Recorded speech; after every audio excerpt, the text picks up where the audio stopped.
Alright, so I thought I'd do a review of the Harbor Freight blast cabinet. When I was looking at buying one, there wasn't a whole lot of reviews. There were not a whole lot of reviews that really said anything about the cabinet. So I thought once I got mine going, I'd share a little bit about it.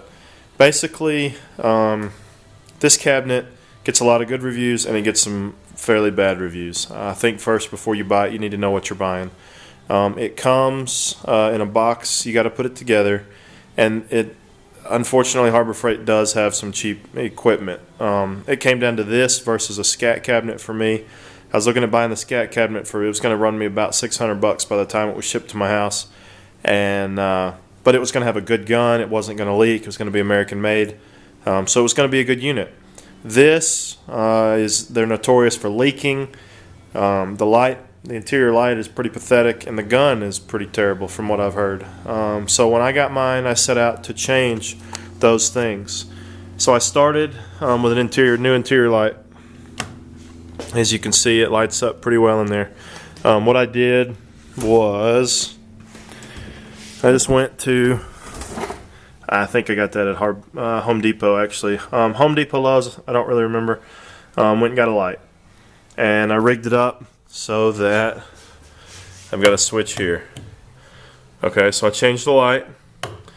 Another thing I did was I changed the gun. This is not the Harbor Freight gun. I'd read some on Garage Journal and other places that basically the gun in this thing was pretty terrible. And I've used it a couple times, but I mainly use it outside actually if I'm going to blast a big car part or something. It works, but it's not that great. So I swapped to that, and then if you look, you can see the black caulk on the edges there. What I did was, you can see it there. You can see it all over. What I did, you can see it down in here. What I did was when I built this thing, I made sure that anywhere seams overlapped, I put some caulk on it. Just black silicone. Just some good caulk.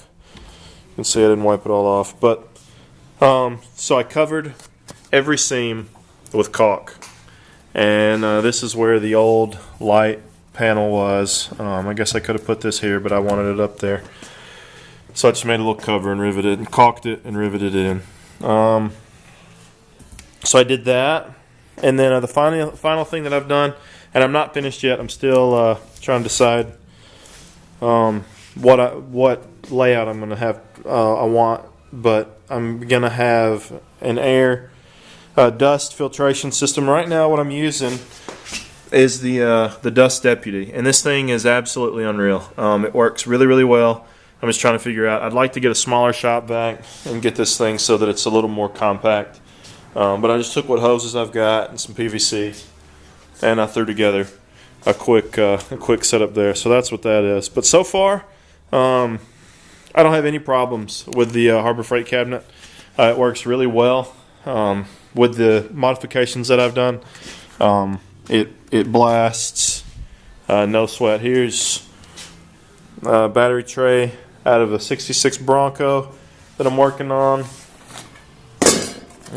This is a seat rest out of an airplane that I'm building. Actually, I'm working on. It's already built. I'm just modifying some interior, but I sandblasted that. It looked like this. So the thing works really, really well. I'm really happy with it.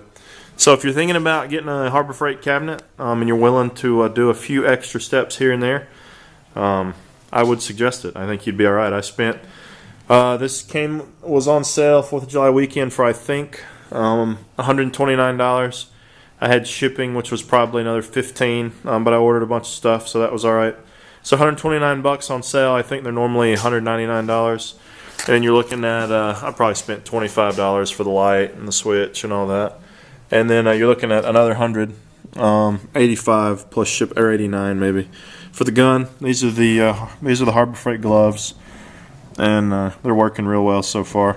But so you're looking at maybe $200 if you don't get it on special, 25% off coupon, another $25, so you're at $225 for the light, and then you're roughly $330 by the time you buy the gun.